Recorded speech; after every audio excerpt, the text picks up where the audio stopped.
Thank you so much sir हमारे साथ जुड़ने के लिए। और बहुत ही हेक्टिक शेड्यूल रहा पिछले 24 घंटे से, लेकिन मैं लगातार चेस करता रहा कि जिस ऑडियंस के सामने, जिन बच्चों के सामने मुझे बैठना है, हमारा ये शो है, अगर आप आ जाएंगे तो बहुत ज़्यादा प्रेरणा मिलेगी। और इन्होंने बिल्कुल व्यस्त शेड्यूल में से समय निकाला हमारे लिए, और मेरे लिए बहुत ज़रूरी इसलिए भी था क्योंकि मैं बार बार सुनता आ रहा था, बार बार मैंने देखा कि भारत पूरी दुनिया में एक ऐसा देश है जहाँ पे सबसे ज़्यादा आबादी है, उनमें से एक देश है भारत। और उसमें भी राजस्थान करीब 63% आबादी जो है वो कामकाजी आबादी है। और जब ऐसी युवा आबादी किसी देश में होना तो एक बहुत बड़ा अवसर होता है, और इस अवसर को अगर हमने सही दिशा नहीं दी तो एक बड़ी चुनौती बन जाती है।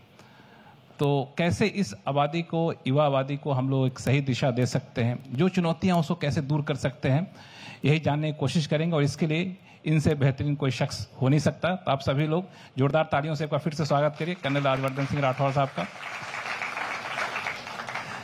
सर, आपने दुनिया भर में भारत का प्रतिनिधित्व एथलीट के तौर पर किया, अब एक पॉलिसी मेकर के तौर पर पिछले कई सालों से कर रहे हैं। मैं थोड़ा समझना चाहूँगा कि इसमें कौन सा एस्पिरेशन था जो आपको बार बार गाइड करता रहा, प्रेरणा देता रहा कि नहीं ऐसा करना चाहिए, अब चलते हैं कुछ पॉलिसी मेकिंग के लिए करें। अब पॉलिसी मेकिंग में चूंकि मैं आपको पिछले कई सालों से जानता हूं, हमेशा इस बात की आपको चिंता रहती है कि जो हम कर रहे हैं उसका फायदा लोगों को मिले। Laxman, thank you. सबसे पहले तो आप सभी को बहुत बहुत नमस्कार, very good morning, good afternoon to all of you. और जैसे लक्ष्मण ने अभी कहा, आज मुझे यहाँ पर होना नहीं था, मैं दिल्ली में था, लेकिन इकोनॉमिक रीजनिंग के साथ साथ लक्ष्मण को इमोशनल ब्लैकमेलिंग भी आती है। और मैं रात को 3 बजे जयपुर पहुंचा, एंड 2 कारण थे उसके। एक तो ये विषय बहुत अच्छा था जिसके अंदर हम जो यूथ का डिविडेंड की बात कर रहे हैं, और हम इस कॉलेज में आकर आप सबसे बात कर रहे हैं, और दूसरा लक्ष्मण के साथ बैठकर ये इंटरव्यू करना। So coming back to your specific question Laxman, देखो इसको चाहे फिलोसफिकल मान लो या कुछ भी मानो, जीवन एक ही है। और इस एक ही जीवन में कुछ लोग ऐसे होते हैं जिनका मन करता है कि कुछ ना कुछ तो करना है।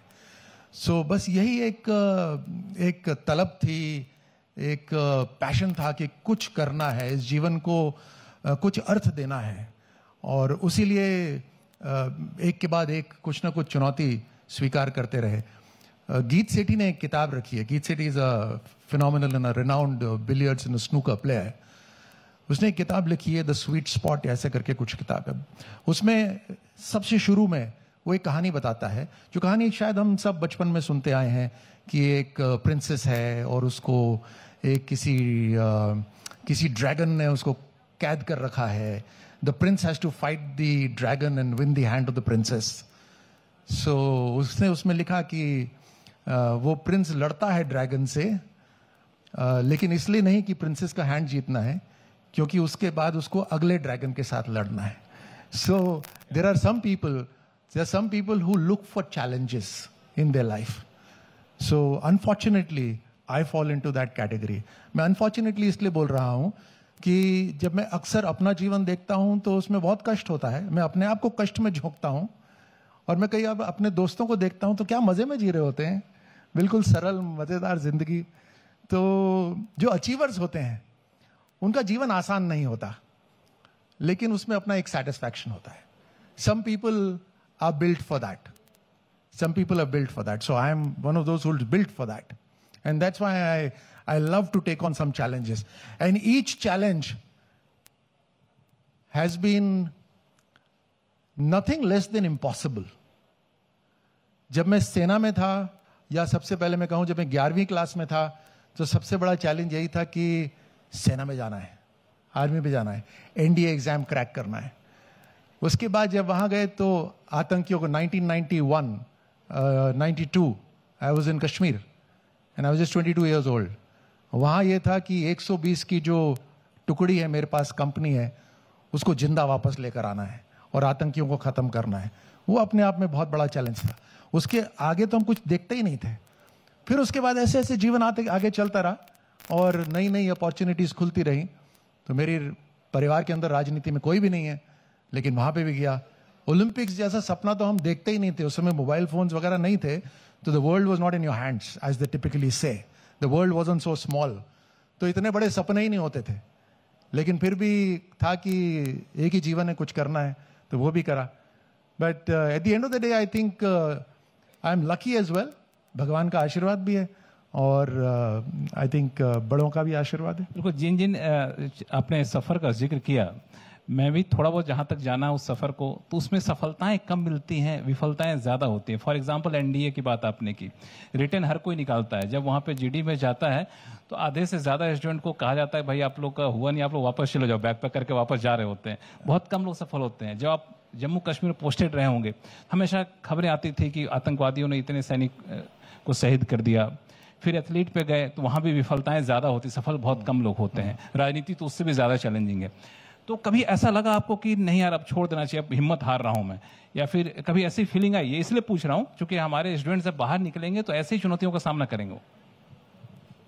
देखिए, सच बात है, जितना मुश्किल काम होगा उतनी ज्यादा असफलताओं का सामना करना पड़ेगा. सामने से हेडविंड आती है तभी पतंग ऊंची उड़ती है. और ये जीवन के लिए भी सत्य है.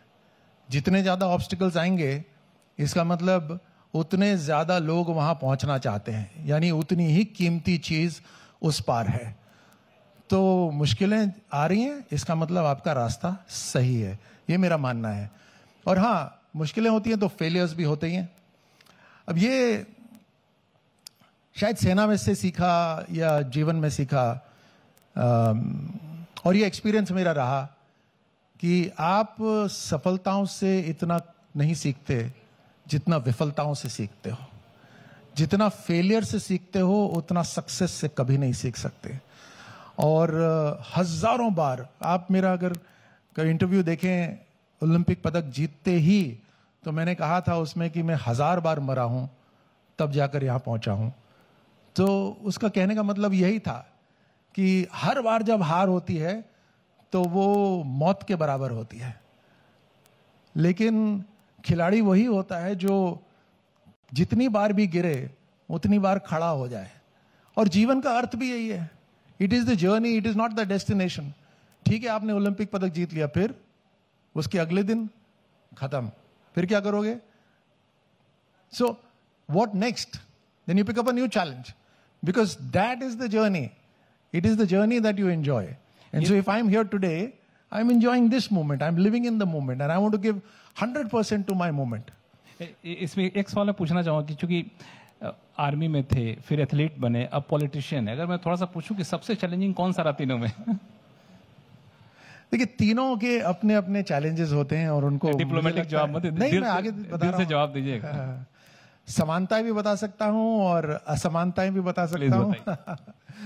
तीनों की अपने अपनी चैलेंजेस होते हैं. समानता में तो ये कह सकता हूं कि देखिए, चाहे सेना में हो तो आप इस देश के लिए लड़ रहे हो, खेलों के अंदर हो तो भी आप इस देश के तिरंगे के लिए लड़ रहे हो, और अगर सही माने में राजनीति के मंच पे भी हो तो भी इस तिरंगे के लिए ही लड़ रहे हो, इस देश के लिए लड़ रहे हो. इससे बड़ी समानता नहीं हो सकती. एक और समानता है अनुशासन की. आपको लगता है कि अगर आप किसी पॉलिटिशियन को देखते हो, आपको लगता है कि अरे ये तो ऐसे ही है.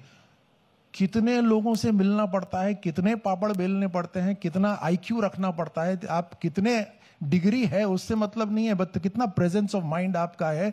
और उसी तरह अनुशासन, चाहे आप खेलों के अंदर आपको अचीव करना चाहते हो, या सेना के अंदर आप अचीव करना चाहते हो, या राजनीति में आप अभी अचीव करना चाहते हो, योर डिसिप्लिन, अनुशासन इज एक्सट्रीमली इंपॉर्टेंट. और ये मैंने चीजें लक्ष्मण, अगर इसको संक्षिप्त में मैं समराइज करूं तो चाहे सेना हो, चाहे आर्मी हो, या आज का जीवन हो, what has made me succeed, and I am just a very small example, मैं कुछ नहीं हूं. Resilience, commitment, discipline, preparation, planning, ये सारी चीजें जाती हैं जब आप कुछ अचीव करना चाहते हो. और बॉक्सिंग में अक्सर ये कहते हैं कि आप कितनी भी ट्रेनिंग कर लो, कितनी भी थ्योरेटिकल ट्रेनिंग कर लो, जब एक बार रिंग में मुक्का पड़ता है ना, उसके बाद में उसका क्या एक्शन होता है वो सब कुछ उस पर निर्भर करता है. सारे ट्रेनिंग से बेहतर होता है. सबसे बढ़िया ट्रेनिंग वही है जब रिंग में जाओ और मुक्का खाओ और उसके बाद में आपकी आंख खुली रहती है या नहीं, उसके बाद में आपका दिमाग की खिड़कियां खुली रहती है या नहीं, तब आप बंदा बन सकते हो, तब आप चैंपियन बन सकते हो। And that is true for all of you as well. क्योंकि आप सर एक यूथ का एक्सप्रेशन ही नहीं है, यूथ मिनिस्ट्री भी कवर कर देख रहे हैं आप, और जैसा कि मैंने शुरू में कहा कि यूथ एक बहुत बड़ा डिविडेंड के तौर पर भारत में उभर कर सामने आया है, उसको कैसे हम इस्तेमाल करें, कैसे एम्पावर करें, ये कितना बड़ा चैलेंज रहा आपके लिए? सी अनडाउटेडली इस देश की ताकत युवाओं के अंदर है और कई बरसों तक हमारा देश सबसे युवा राष्ट्र रहने वाला है, और इसी कारण से आप देखिएगा कि ज्यादा से ज्यादा इन्वॉल्वमेंट करने की कोशिश होती है, सरकारों की भी, कंपनीज की भी, हर तरह से। हम हैकाथॉन्स करवाते हैं बार बार। हम हैकाथॉन्स में किसको बुलाते हैं? We don't call 40 years and above, we are calling young people who are technologically alive and active, aware, और जो सॉल्यूशंस निकाल सकते हैं समस्याओं का। उसके लिए हम हैकाथॉन्स, बार बार हैकाथॉन्स होती हैं। अब हम स्टार्टअप्स को भी सपोर्ट कर रहे हैं। अमेरिका के अंदर जिस तरह की एक इकोनॉमिक वाइब्रेंसी आई, उसका एक बहुत बड़ा कारण था, वहां घर घर में कोई ना कोई एंटरप्रेन्योर है, खुद का कुछ करना चाहते हैं, और खुद का कुछ करने का मतलब ही स्टार्टअप है। अब स्टार्टअप के अंदर स्केलेबिलिटी हो तो आप यूनिकॉर्न बन सकते हैं। अब स्टार्टअप के अंदर अगर टेक्नोलॉजी हो तो आपको सरलता से चला सकते हैं। तो अलग अलग तरह के स्टार्टअप्स हैं। तो हर समय युवाओं के आइडियाज और उनके कोलैबोरेशन या उनके कोऑपरेशन की जरूरत पड़ती है। इतना बड़ा युवा राष्ट्र, और आप सब सोशल मीडिया से जुड़े हुए हो, आप एक सांस में भी, एक समय में भी अगर एक स्वर निकालते हैं, एक सोच को आगे बढ़ाते हैं, वो सोच 15-20 साल से पहले तो कुछ नहीं हो सकता था, आज के समय में अगले 1 मिनट के अंदर पूरे देश में वायरल हो सकती है। सो आप एटीट्यूड बदलने की बात करते हैं। Youth don't come with baggages. आप एटीट्यूड बदलने की बात करते हैं। वो एटीट्यूड बदलना कहां से शुरू होगा? Mahatma Gandhi very rightly said, be the change you want to be. आपसे शुरू होगा वो change. So youth is undoubtedly, and that's why the prime minister of India, he takes youth in every opportunity, in every scheme, every program. हर मन की बात के अंदर वो हमेशा युवाओं की बात करते हैं। वो उदाहरण देते हैं कि उस गांव के अंदर किसी युवा ने ये करा, चाहे वो खुल के सेल्फ अचीवमेंट के लिए हो, क्या सोसाइटी के काम के लिए हो। ये सारे उदाहरण इसलिए दिए जाते हैं ताकि हमें भी लगे अगर वो कर सकता है तो हम भी कर सकते हैं। और यही होता है। मैं खेलों से 2004 से पहले जब मैंने ओलंपिक्स की तैयारी शुरू करी, 99% of the people used to say कि पागल है ये, brown skilled people don't win in Olympics. वो मानसिकता थी, लेकिन वो मानसिकता बदली। एक बार जब अपने में से कोई जीतता है तो लगता है जब ये जीत सकता था तो मैं भी जीत सकता हूं। तो एक सेल्फ बिलीफ बनती है। ये इसमें एक चीज, चूंकि आप यूथ स्किलिंग डिपार्टमेंट को देख रहे होते हैं, तो अभी कुछ अगर गवर्नमेंट ऑफ राजस्थान की तरफ से मैं आपसे पूछूं, क्या कुछ इनिशिएटिव ऐसा ले रहे हैं ताकि इस यूथ को या स्किलिंग को हम लोग एक एंटरप्रेन्योरशिप लेवल तक लेके जाएं? That's a very good question. Degrees से कुछ नहीं होने वाला, it's just a start point. लेकिन degrees must turn into a deliverable, and that has to be with skill. और इसीलिए हम लगातार, अब हमने जैसे राइजिंग राजस्थान हमने करा पिछले साल। राइजिंग राजस्थान के अंदर हमने देश और दुनिया की कंपनीज को इनवाइट करा और उसके अंदर नई पॉलिसीज बनाई, स्पष्टता लेकर आए कानून के अंदर कि हम ये करेंगे। उससे उनके दिमाग में भी क्लैरिटी आई कि राजस्थान के अंदर ये संभव है। हम जमीनों को पहले ऑक्शन करते थे, यानी अगर आप बिजनेस भी करना चाहोगे, आपके पास आइडिया भी होगा, लिमिटेड पैसा होगा, आपको ऑक्शन में आना पड़ेगा। ऑक्शन में आप आओगे तो आर्टिफिशियली प्राइस एस्केलेट हो जाएगी जमीन की, बिकॉज रियल एस्टेट भी एक बिजनेस है, वो भी आ जाते हैं। So we have now gone into direct land allotment. अगर आप बिजनेस करना चाहते हैं, we will allot you land by name straight away on a fix price. So ये हम सब कर रहे हैं so that there is an economic environment created, एक आर्थिक माहौल पूरे राजस्थान के अंदर बने। जहां जहां आर्थिक माहौल बनता है वहां वहां अपने आप a feeling of well being and economic vibrancy, economic strength आ जाती है।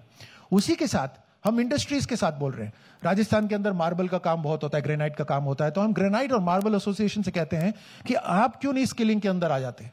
हम जो पैसा स्किलिंग पार्टनर्स को देते हैं हम आपको देते हैं। उसी तरह सॉफ्टवेयर डेवलपमेंट हुआ, जो कंपनीज हैं, बहुत सारी ट्रेनिंग हो रही है हमारे यहां जो सॉफ्टवेयर रिलेटेड है, तो हम उन्हीं को पैसा दे रहे हैं, तो वो भी एक शुरू हो गया। उसी तरह टेक्सटाइल के अंदर है, तो टेक्सटाइल है, लॉजिस्टिक्स है, इस सब के अंदर स्किलिंग हो रही है।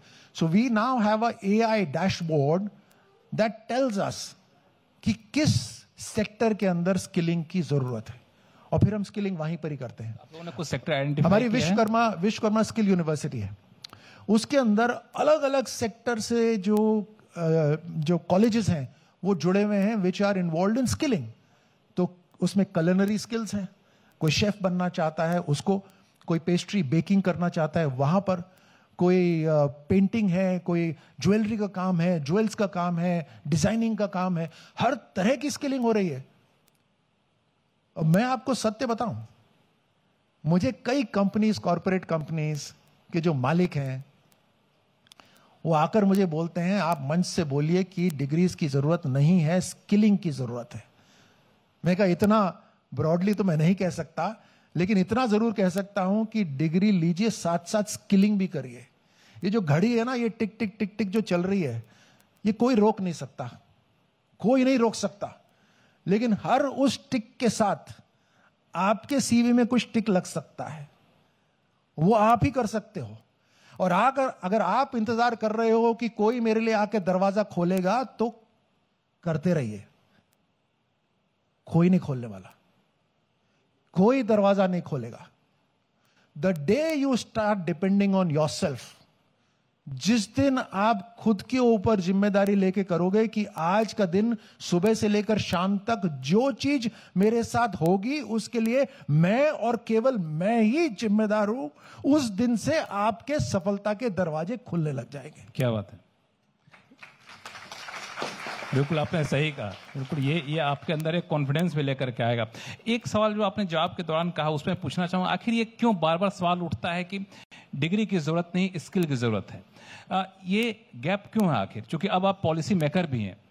देखिए आजकल बहुत सारे कॉलेजेस हैं और मैं उनको कॉम्प्लीमेंट करता हूं, जो फैकल्टी के अंदर इंडस्ट्रीज के लोग लेकर आ रहे हैं।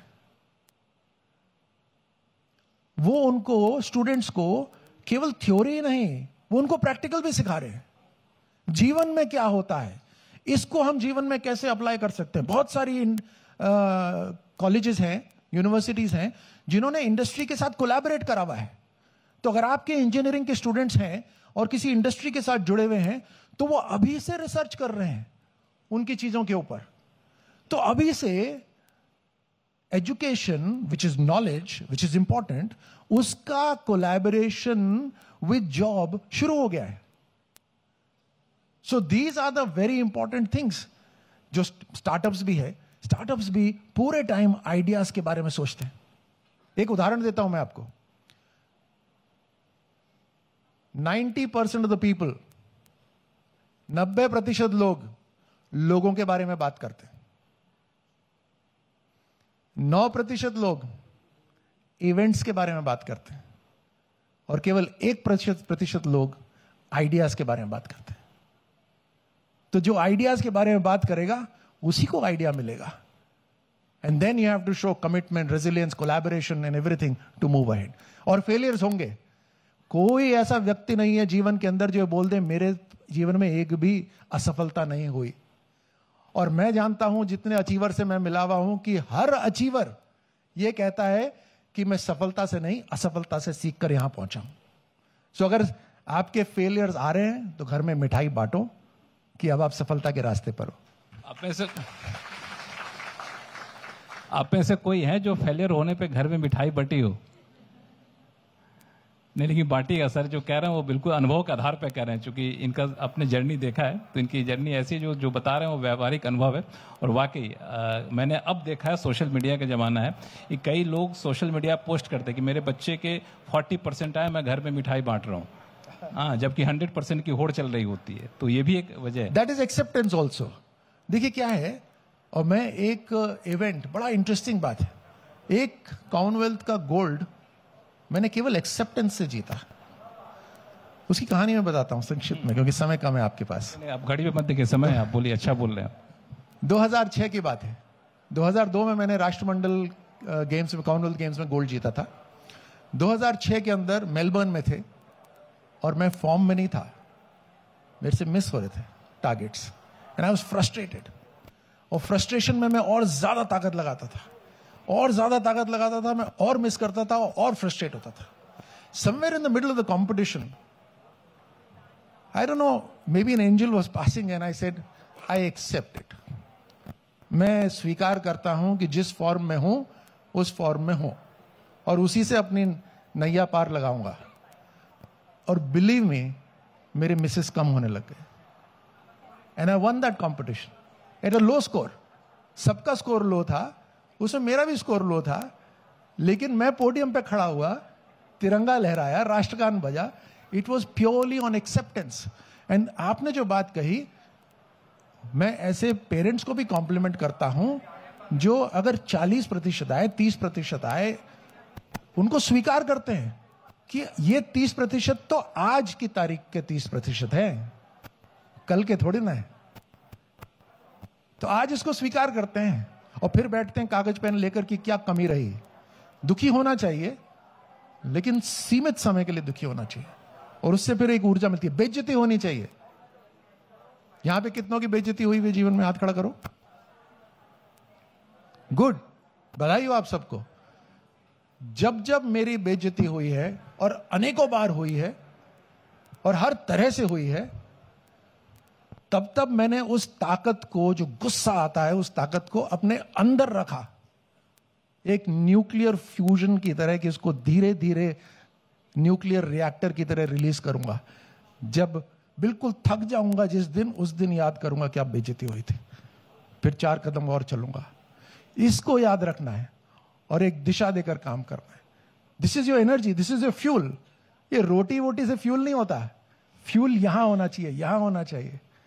और ये फ्यूल यही है, जीवन में कुछ करना है, जो कुछ करना चाहते हो उस करने के लिए कुछ चीजें जरूरी है, उनको अपने पास हासिल करो और वो जज्बा लो और उसको अचीव करो। हालांकि इसमें एक चीज़ और मैं ऐड करूंगा कि लोग 40% 35% का एग्जाम्पल हम लोगों ने दिया, लेकिन हर किसी के अंदर कुछ ना कुछ टैलेंट होता है। कई बार वो स्कोर कार्ड में नहीं दिखता है, कई बार कहीं और दिख रहा होता है, हम लोग उसको पहचान नहीं पाते हैं। तो बेइज्जती होने के बाद लोगों को लगता है जो हमारी कमजोरी है, मजबूती है, हम लोग मजबूती पे काम करेंगे। हो सकता है कमजोरी को हम लोग एक लिमिट तक दूर करके फिर आगे बढ़ना चाहें। तो ये एक ऑप्शन एक होता है लोगों के पास, और ये मुझे लगता है जीवन में आगे बढ़ने की बहुत बड़ी सबक होती है। 100%। हम जिस चीज को बहुत ग्रांटेड लेते हैं, बहुत ग्रांटेड लेते हैं, एक अच्छा इंसान बनना, अच्छा इंसान बनना, ये भी कोई क्वालिफिकेशन। और जब आप दोस्त ढूंढते हो तो किसे ढूंढते हो? एक अच्छे इंसान को ढूंढते हो। आप अक्सर बोलते हो ना कि यार वो बंदा ठीक है, यार वो दिल का साफ है, उसको साथ रखना। तो you look for those qualities in others. लेकिन जब खुद इतनी बड़ी चीज जिसको इतना ग्रांटेड ले लेते हैं, तो जैसे लक्ष्मण कह रहा है कि हर व्यक्ति के अंदर कुछ ना कुछ खूबी होती है एंड इट इज पॉसिबल कि आपको अभी पता ही नहीं कि आपके अंदर खूबी क्या है।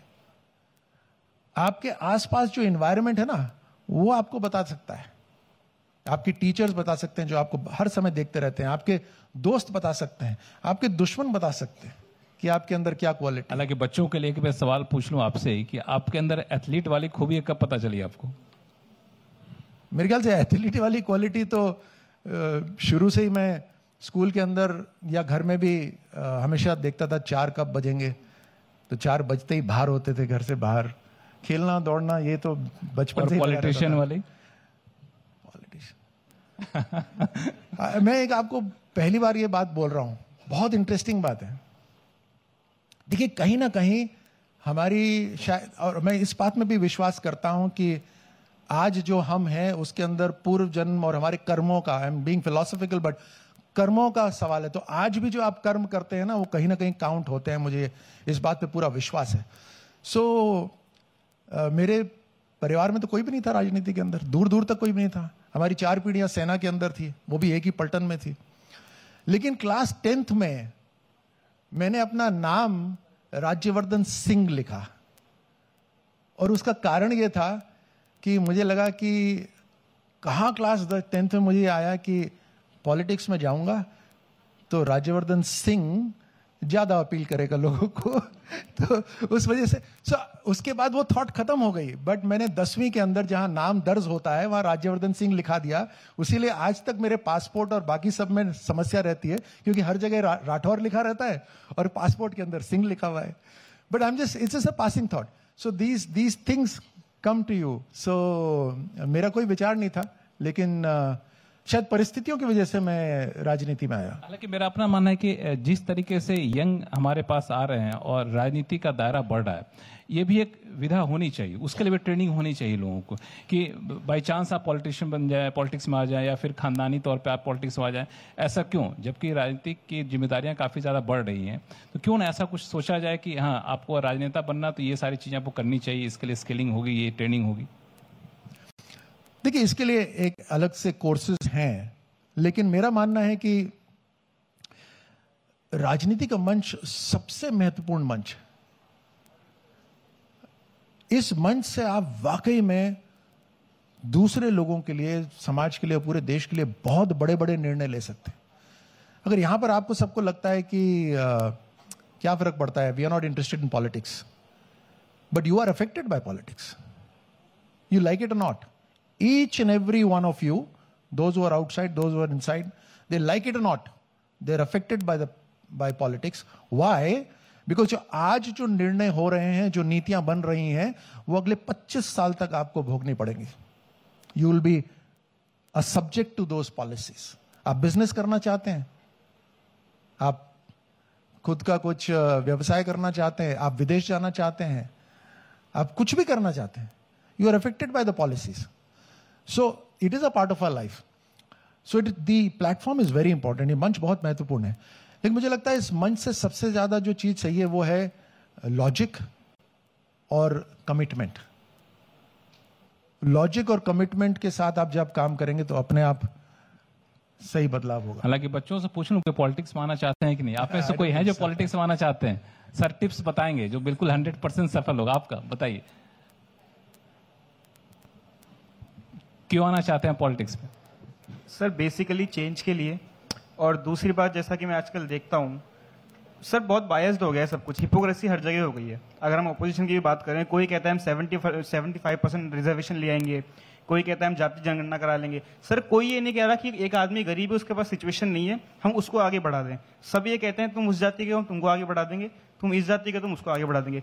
सर हिपोक्रेट जब सब हो गए हैं तो किसी को तो पढ़े लिखे को आगे आना पड़ेगा, जैसे कि सर हैं, सर ओलंपिक मेडलिस्ट हैं, सर आर्मी में रह चुके हैं, मैं बहुत इंडोर्स करता हूँ, मैं ऑलरेडी सर के बारे में बहुत पढ़ चुका हूँ। सर वही चीज है, अभी अगर हम बात करें, कोई अगर एक अपोजिशन का लीडर आके ये कह देता है कि जब हम सत्ता में आएंगे हम 75% रिजर्वेशन ले आएंगे, तो सर क्या हम जो जनरल लोग इस भारत में रह रहे हैं, हमको रहने का हक ही नहीं है? क्या सीन है? कोई कहते हैं कि प्राइवेट सेक्टर में आप ले आइए, प्राइवेट सेक्टर में पढ़ा लिखा शख्स हो पॉलिटिक्स में आए ताकि रियल चेंज लाइफ में लाए, ये एक सबसे बड़ा एक्चुअल जरूरी है, सिर्फ लोगों को खुश करने के लिए नहीं, जो हमारे देश को आगे बढ़ा सके, जो इंडस्ट्रीज ला सके। चाइना आगे बढ़ा है, हम 1990s में सेम थे, एक पोजीशन पे थे हम। जिस तरीके से चाइना आगे बढ़ा है, कोई भी एक ऐसा आदमी आए जो ये कर सके, जैसे आज हमारे प्राइम मिनिस्टर कर रहे हैं, इन्वेस्टर्स आ रहे हैं, एप्पल आ रहा है, बहुत सारी चीजें आ रही है। सर वो करने की जरूरत है। राठौड़ साहब देख रहे हैं यंग जनरेशन की थिंकिंग कितनी आगे तक है, आपको बड़ा चैलेंज मिलने वाला आने वाले दिनों में। नहीं, बहुत अच्छी बात है। बिना जैसे चैलेंज का तो ऐसा है कि जब तक सामने से हवा नहीं चलेगी, जब तक पतंग कैसे उड़ेगी है ना। बट वो बात नहीं, बहुत सही बात है। और देश की राजनीति is undergoing a change, and a very big reason is the internet. इस इंटरनेट के माध्यम से आज जो ट्रांसपेरेंसी आ रही है वो पहले नहीं थी, भले ही डिलीवरी ऑफ सर्विसेज से रिलेटेड हो या आप पॉलिटिशियन को पहचानने और जानने से हो। बट इसके साथ साथ जैसे बोलते हैं ना, एवरीथिंग इज डबल एज्ड। इसके साथ साथ फेक न्यूज भी चल रही है, इसके साथ साथ एआई जनरेटेड चीजें भी चल रही हैं। सो फाइनली आप सबको बहुत शार्प रहना पड़ेगा, बहुत समझदार रहना पड़ेगा, अलर्ट रहना पड़ेगा कि छान के कौन सी चीज आप रखना चाहते हो। और ये बहुत महत्वपूर्ण है कि देश की राजनीति, देश का भविष्य युवाओं के हाथ में रहना चाहिए। जब मैं कहता हूं युवाओं के हाथ में, मैं ये नहीं कह रहा कि हर कोई इस मंच पर आ जाए। हर कोई इस मंच में आएगा तो काम कैसे चलेगा। लेकिन बहुत जरूरी ये बात है कि आप जागरूक रहें, और उस जागरूकता से जिसको आप समर्थन देते हैं वो ऐसा व्यक्ति हो जो काम कर सके। And thankfully it is periodical. हर 5 साल के बाद बदलाव निश्चित है, तो हमें प्रूव भी करना पड़ता है। पहले 5 साल में प्रूव करना पड़ता था, अब हर साल आपको प्रूव करना पड़ता है। हर साल आप रिपोर्ट कार्ड दे रहे हो। So Indian democracy is undergoing a very positive change and I am happy for it. और कोई कुछ पूछना चाहते हैं सर से? कोई सवाल? सब शर्मा रहे हैं कि आपको लगता है मन में कुछ सवाल होगा? अच्छा, मैं अपनी तरफ से सवाल पूछवाता हूँ। आप माइक दीजिएगा इनको, आपके बगल में जो रेडी बैठी हैं। सर, मेरा नाम सोनल माहेश्वरी है। मैं आपसे एक चीज पूछना चाहती हूँ। अभी तो आप कुछ पूछना ही नहीं चाह रही थी, मैंने अच्छा। जबरदस्ती माइक पकड़ा है आपको। सर, फिर भी थोड़ा सा माइंड में आ गया। जी, आपकी जो जर्नी रही है, आपने बताया मेरे में बहुत उतार चढ़ाव आए हैं, ठीक है। तो एक चलिए, मैं एक सवाल एक और था इसी के अंदर कि जो जर्नी है, ठीक है, आपके हिसाब से आपने मतलब उतार चढ़ाव देख लिए और समझ लिए, बट अभी की जो जनरेशन है, जो यूथ जनरेशन है, जेनजीज हैं, वो कैसे उनको मतलब उतार चढ़ाव को देखेंगी, कैसे उनको सोल्यूशन निकालेंगी? एक चीज मेरे से यही चीज पूछना चाहती थी मैं आपसे। क्या नाम है आपका? सर, मेरा नाम सोनल माहेश्वरी। सोनल, ये हर व्यक्ति को अपनी खुद की जर्नी जीनी पड़ेगी, हर व्यक्ति को, और हर व्यक्ति का रिस्पांस अलग रहेगा चुनौतियों में। उसका क्रक्स यही है, बेसिक क्रक्स यही है कि हार से डरते हो और इसलिए शुरू ही नहीं करोगे तो हार गए। हार से डरते हो तो प्रिपरेशन करो। प्रेशर नहीं झेल सकते तो प्रेशर भी 2 तरीके होते हैं। एक प्रेशर होता है जिससे दाल पकती है, और एक प्रेशर होता है जिससे प्रेशर कुकर फटता है। तो कौन सा प्रेशर झेलना पड़े? Pressure is a privilege. अगर आपके ऊपर प्रेशर है, इसका मतलब कुछ बहुत महत्वपूर्ण जिम्मेदारी है। क्या कमाल की बात है अगर आपको ऐसी जिम्मेदारी मिली भी है, बट क्या आप उस जिम्मेदारी के लिए तैयार हैं? There's a very good saying, medals are not won at the event, medals are won in the training, they are collected at the event. आप जब अकेले में तैयारी करते हो, वो तैयारी सबसे महत्वपूर्ण है, और वो तैयारी करने के बाद जब आप मैदान में आते हो, तब आपको कोई शाबाशी देता है कि you are excellent. And this is a phase. ये नहीं है कि अगर एक बार आपने कोई सफलता पा ली तो उसके बाद सफलता ही पाते रहेंगे। हार जीत, असफलता सफलता चलती ही रहेगी। It is finally, are you are champion और not? The champion is by heart, that you don't give up. आपको होना पड़ेगा। एक सवाल मैं खुद पूछना चाहता हूँ, माइक दीजिएगा इधर ला करके। यहाँ पीछे से 4th रो में 3rd राइट हैंड साइड में। अच्छा, एक बार बताओ, यहाँ सभी जो बैठे हैं, इधर इधर इधर इधर आगे आ जाओ। यहाँ जबरदस्ती तो नहीं बिठाया किसी ने? यहाँ थर्ड में, हाँ, वहीं पे हाँ, उनको तो 3rd, जहाँ पे खड़े हो वहीं से 3rd में। आपसे कह रहा हूँ, जो सबसे सुस्त लगेगा उससे सवाल पूछा जाएगा। इसीलिए उनके पास भेजा मैंने। तुम टीचर रहे हो क्या लक्ष्मण? नहीं, टीचर नहीं रहा हूँ, लेकिन मॉनिटर जरूर रहा हूँ क्लास का। आपने बिल्कुल शांत होकर बैठे थे। मैं सवाल पूछता हूँ, आप सवाल मत पूछिए, मैं यही सवाल पूछता हूँ कि सर ने एक चीज बड़ा अच्छा बीच में पूछा था कि कभी जिंदगी में बेइज्जती महसूस हुई क्या? किसी ने, क्लासमेट ने या फिर किसी ने, पड़ोसी ने कहा क्या, अरे मतलब तुमने तो ऐसा कर दिया, ऐसा सोचा नहीं था, समथिंग लाइक दैट? हाँ सर, यस सर। तो उसको कैसे आपने लिया? अगर आप डिस्क्लोज कर सकें, क्या बेइज्जती हुई? सर, मैंने इंजीनियरिंग करी कंप्यूटर साइंस से, तो उसके बाद मैंने यहाँ पे एमबीए में एडमिशन लिया था। तो मुझे मेरे नेबर्स ने बोला था कि आपने तो इंजीनियरिंग करी, ये तो वही है, इंजीनियर्स तो रोड पे घूमते हैं, तो आप तो वही, आप में और उनमें क्या फ़र्क रह गया फिर? बट बहुत ही बड़ा सवाल है। मैं जब पत्रकार बना तो लोगों ने कहा पत्रकार तो वैसे ही घूमते रहे, तुम क्या कर रहे हो दिल्ली में रह के? मुझे समझ में नहीं आता। चलिए, मैं आपने अपनी शेयर करी तो मैं भी शेयर करता हूँ। जब मैं ओलंपिक्स की तैयारी करने का मैंने निर्णय करा, मैं सेना में था, ऑफिसर था और अच्छा कर रहा था। जैसे किसी ने बोला मैं स्वॉर्ड ऑफ ऑनर वगैरह जीता था वहां पे। सो मेरे एक रिश्तेदार ने कहा कि वहां कैसे जियोगे, खैरात पे जियोगे क्या? मुझे याद है आज तक। तो ये सब अच्छा है। आई एम हैप्पी दैट आपकी बेइज्जती हुई। अब उसको रखो, अपने मन के अंदर रखो और उसको फिर दिशा दो, और फिर उसको बताने की जरूरत नहीं है, उसको पड़ोसी को अपने आप पता चल जाएगा। आपने मेंटेन कैसे किया अब?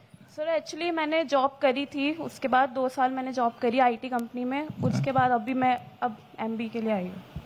चलिए, तो ऐसे कई लोग आप पे से होंगे, आप में से और कोई हैं जिन्होंने पीछे बैठे हैं, उनको दीजिए।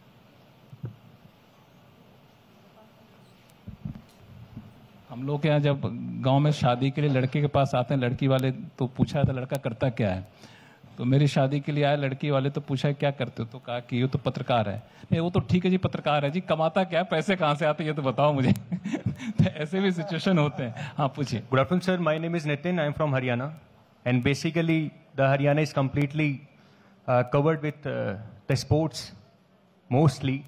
And as Lakshman sir was asking regarding what are the amendments you are doing for the government policies, so in the same way I was talking about the basically one field, as you have talked about the business field. In the same way, what are the amendments are going on for the sports?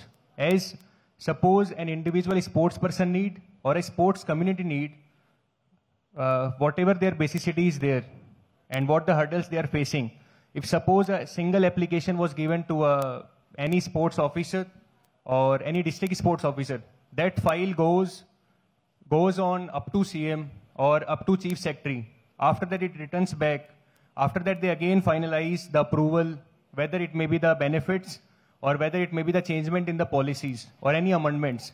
After that, it again go to CM and then it got approved. So it's a long process from down to top and then again top to down and then again top. After there is a sign, after that it is getting approved. तो खिलाड़ी अपना हौसला खो देगा। एक दो बार और नहीं भेजा? No sir. ओके, चलिए मैं वहीं से शुरू करता हूं। हमारे पास बहुत सारी एप्लीकेशंस आती हैं, बैठिए, फॉर स्पॉन्सरशिप्स, राइट। तो इसके अंदर 2 चीजें हैं, एक, क्या आपका खेल रिकॉग्नाइज्ड है, दूसरा, आपका खेल रिकॉग्नाइज्ड नहीं है, राइट। अब हमारे पास जितने रिसोर्सेज हैं, जैसे घर के अंदर भी होता है, एक सीमित बजट होता है। अगर आपको ओलंपिक पदक जीतने हैं तो उन रिसोर्सेज को आप वाइड स्प्रेड नहीं करते, उनको कॉन्सेंट्रेट करते हो कुछ खेलों के ऊपर। तो कुछ खेलों को चिन्हित कर लिया जाता है पदक जीतने के लिए। अब जैसे बास्केटबॉल है, तो basketball is an Olympic sport, लेकिन कुछ लोग स्केट्स पहन के बास्केटबॉल खेलने लगते हैं, उसको रोलर बास्केटबॉल करते, ठीक है। फिर एक और सेट ऑफ पीपल आता है जो बोलता है कि हम ड्रिबलिंग नहीं करेंगे, हम बास्केटबॉल में बिना ड्रिबल करके बॉल को लेके जाएंगे, तो वो एक और नाम हो जाता है। तो भारत सरकार या राजस्थान सरकार चिन्हित करती है कौन से खेलों को हम फंड देंगे, नंबर 1। नंबर 2, जब हमारे पास एप्लीकेशंस आती हैं तो हम उसको वेरीफाई करते हैं कि इस खिलाड़ी की प्रेजेंट स्टैंडिंग क्या है, कितना स्कोर है, क्या है, what is the potential to grow, as क्या है, सब चीजें हम चेक करते हैं। उस हिसाब से फिर हम फंडिंग करते हैं। Now coming to your basic question, मैं 2 चीजें आपको बताता हूं जो हमने दिल्ली में शुरू करी, केंद्र सरकार ने शुरू करी, which was target Olympic podium, which was हम 200 एलीट एथलीट्स भारत के चुनते हैं, उन 200 एलीट एथलीट्स को हम सब कुछ देते हैं। दुनिया के अंदर कौन से कोने में जाकर आपको ट्रेनिंग करनी है, कौन से कोच के साथ करनी है, कौन सा किस तरह का स्पोर्ट्स साइंस का बैकअप होना चाहिए, everything is paid for. Plus, when Prime Minister intervened, he said give them pocket money also. So 50,000 rupees per month was their pocket allowance also. Spend it how you want. This is Target Olympic Podium. We've replicated the same scheme in Rajasthan for 50 athletes. It is reserved for 50 athletes. तो 50 athlete हम चुनेंगे जिनको हम हर तरह की मदद देंगे। दूसरी चीज, 2036 ओलंपिक्स उम्मीद है कि भारत में होगा, उसकी तैयारी हम आज से कर रहे हैं। तो हम 10 साल से लेकर 12 साल के बच्चों का टैलेंट हंट कर रहे हैं पूरे राजस्थान के अंदर। उस टैलेंट हंट से हम चुनेंगे जो जिनमें फिजिकल काबिलियत है, फिजिकल एबिलिटी है, और फिर हम उनको ट्रेनिंग देंगे अगले 10 साल तक। तो आज जो 12 साल की लड़की है उसको हम अगले 10 साल तक ट्रेनिंग देंगे, तो 2036 ओलंपिक्स तक she will be 22 and she'll be absolutely prepared to win an Olympic medal. So this is our preparation for 2036 Olympics and for all the events here on. So this is what we're doing. एक suggestion मेरी तरफ से है कि guardian तो बड़े थक गए कहते कहते, बच्चे एकेडमी में जाके फील्ड में जाके स्पोर्ट्स करने के वजह मोबाइल में लगे रहते हैं, इसके लिए कुछ सोचते हैं कि ना आप लोग? ये न्यू जनरेशन के लिए कितना बड़ा कंसर्न है? नहीं, बट लक्ष्मण ने जो प्रश्न करा उससे मैं एक और चीज आपको बतलाता हूं कि अभी तक जो अकेडमीज की आप बात कर रहे हैं, उन अकेडमीज के अंदर सीबीएसई का सिलेबस वही होता था जो एक बहुत ही इंटेलिजेंट एकेडमिशियन बच्चे का के लिए होता है। लेकिन ये बच्चे सुबह 4 बजे जगते हैं, 8 बजे तक ट्रेनिंग करके चेंज करके 9 बजे स्कूल जाते हैं। इतनी ट्रेनिंग के बाद वैसी नींद आएगी वहां पर। उसके बाद 3 बजे या 2 बजे जब स्कूल से वापस आते हैं तो बाकी बच्चे अपने होमवर्क करते हैं, ये लोग चेंज करके मैदान में जाते हैं। ये कैसे संभव है? यू कैनॉट एक्सपेक्ट कि आप एकेडमिक्स भी एकेडमिक के लेवल पे करो और खेल ओलंपिक लेवल पे करो। So the government of India, the education ministry is now coming up very soon with 2 to 3 more curriculums, जो CBC के अंदर ही होगा। The parents will be able to choose कि मैं अपने बच्चे को कौन सा सिलेबस, कोई सिंगिंग में अच्छा है, कोई ड्रामेटिक्स में अच्छा है, कोई क्रिएटिविटी में अच्छा है, उसको एक एकेडमिशियन की तरह पढ़ने की क्या जरूरत है? You cannot do both the things anyway. So we are doing that as well. ये बहुत बड़ा फैसला होगा, ये होता है, बहुत बड़ी पहल यहाँ पे होगी, क्योंकि समय अब कम, आपने काफ़ी समय हमें दिया है। और मैं इसी के साथ थैंक यू कहना चाहूँगा कि ये बच्चे बहुत सौभाग्यशाली हैं कि आप जैसे लोग यहाँ पर आए। मुझे याद है, मैं स्कूल लाइफ से लेकर कॉलेज लाइफ तक मुझे ऐसे लेक्चर सुनने को मिले नहीं। अगर आप जैसे लोग होते तो शायद मैं ज़्यादा बेहतर पोजीशन पे होता। तो बहुत बहुत धन्यवाद राठौड़ साहब हमारे साथ जुड़ने के लिए, हमारे समय निकालने के लिए।